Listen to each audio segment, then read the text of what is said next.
اومدیم از این زندان فرار کنیم. من تو اتاق بدرکم. بله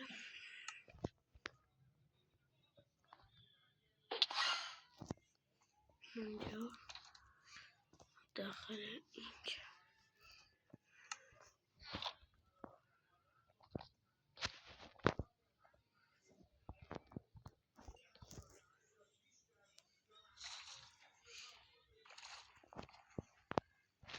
جای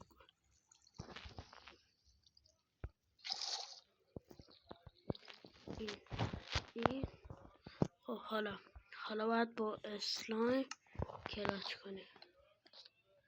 اگه تونستم قول بده ویدیو رو لایک کنی و کانالمو سابسکرایب کنی. تونستم. تو هم به قولت عمل کن و ویدیومو لایک و کانالمو سابسکرایب کن. خداحافظ.